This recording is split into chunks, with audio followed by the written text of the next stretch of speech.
사무엘상 8장 1절에서 9절까지의 말씀입니다.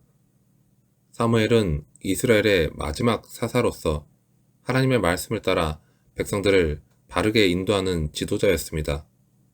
마지막 사사였던 사무엘도 이제 어느덧 나이가 들어서 노쇠하게 되었고, 그런 사무엘에게는 두 아들이 있었는데 첫째 아들의 이름은 요엘이고 둘째 아들의 이름은 아비야였습니다. 요엘은 여호와는 하나님이시다 라는 뜻의 이름이었고, 아비야는 여호와는 나의 아버지시다 라는 뜻의 이름이었습니다. 사무엘은 그의 두 아들들을 사사로 임명하게 됩니다. 하지만 요엘과 아비야는 그 좋은 이름에 어울리지 않는 삶을 살았고, 아버지 사무엘과 전혀 다른 신앙과 인격을 지녔습니다.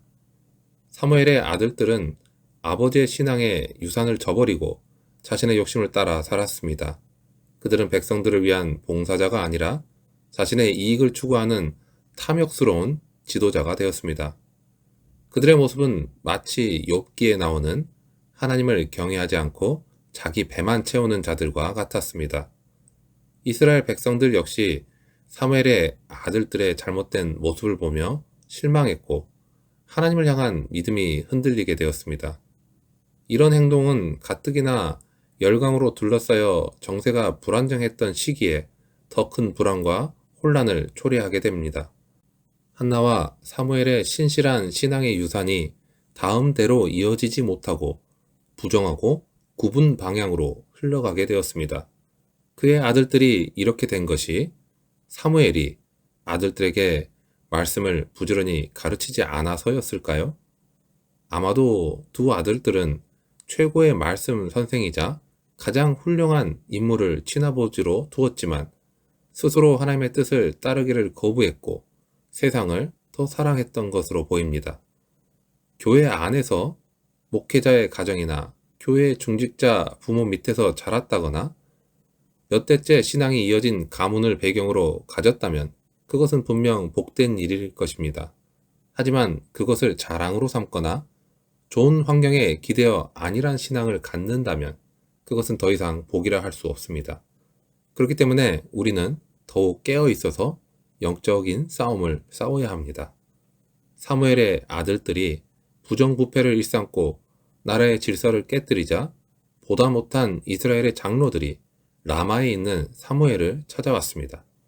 사무엘의 아들들의 굽은 행동을 고발하면서 다른 나라들처럼 왕을 세워줄 것을 요구하게 됩니다. 백성들은 눈에 보이는 왕을 통해서 자신들의 불안감을 해소하고 싶어 했습니다. 그들은 하나님을 왕으로 모시는 대신에 보이는 인간의 왕을 의지하려고 했습니다. 장로들의 요구에 사무엘은 기뻐하지 않았습니다. 무엇보다도 하나님을 왕으로 인정하지 않는 백성의 모습에 크게 실망했을 것입니다. 그렇게 복잡한 심경 가운데 사무엘은 하나님께 기도하게 됩니다. 그의 기도에 하나님은 백성이 사무엘을 버린 것이 아니라 당신을 버려서 왕이 되지 못하게 하는 것이라고 말씀을 해주십니다. 백성의 마음에 더 이상 하나님을 왕으로 경외하며 복종하고자 하는 뜻이 없다는 것입니다. 이제까지 눈에 보이는 도움과 안정을 찾아서 우상을 섬겨왔듯이 그들은 이제 보이지 않는 하나님을 버리고 눈에 보여서 의지할 수 있는 왕을 요구하기에 이른 것입니다. 성도가 의지할 대상은 목회자도 아닙니다. 그리고 눈에 보이는 표적이나 기사도 아닙니다. 이스라엘의 장로들이 간과한 것은 지금까지 나라를 다스린 분이 사무엘이 아니라 하나님이라는 사실입니다. 사무엘이 늙어서 세상을 떠나더라도 그리고 그 뒤를 이어서 불의한 아들들이 사사 활동을 계속 하더라도 하나님은 언약 백성을 위한 선하신 그 통치를 이어가실 것입니다. 육신의 눈으로 다 보이지는 않지만 영의 눈, 믿음의 눈으로만 볼 수 있는 하나님의 통치가 있습니다. 그것을 볼 수 있을 때에 우리는 하나님을 진정한 왕으로 인정하며 살아갈 수 있는 것입니다.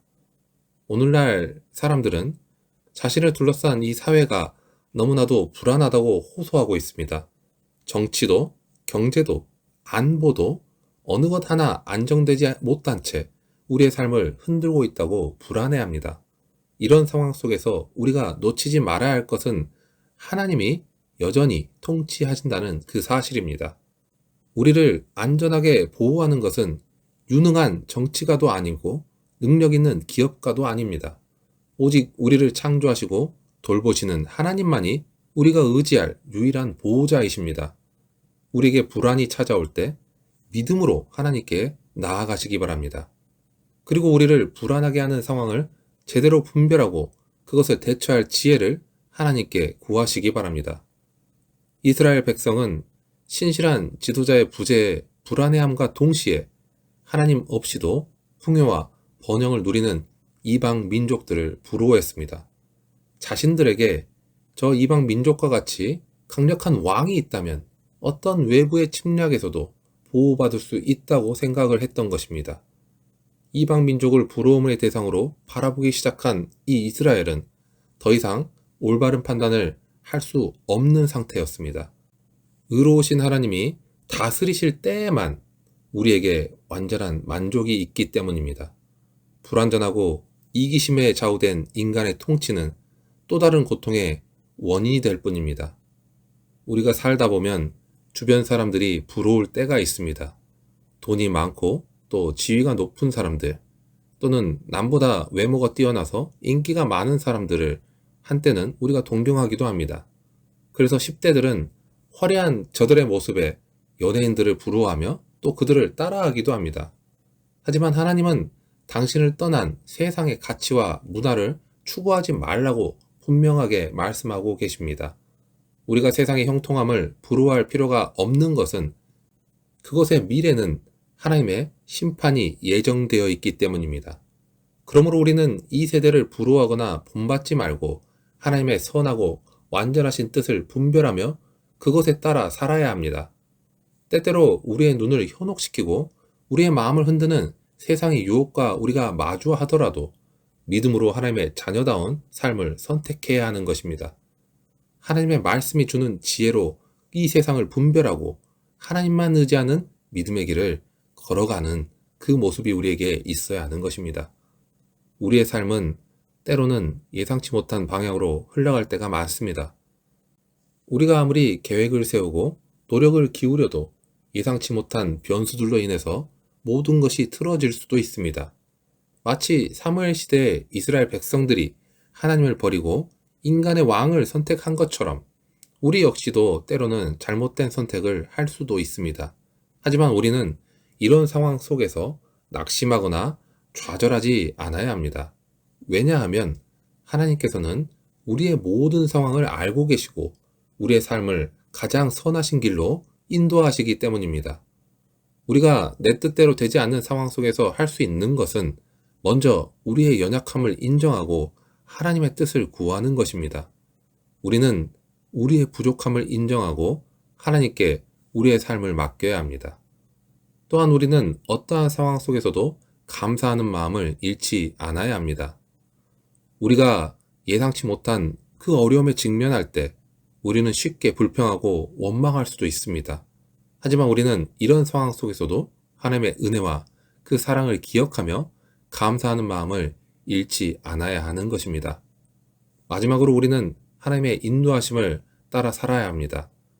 하나님께서는 우리의 삶을 가장 좋은 길로 인도하시기 때문에 우리는 하나님의 뜻에 순종하며 하나님의 인도하심을 따라야 합니다.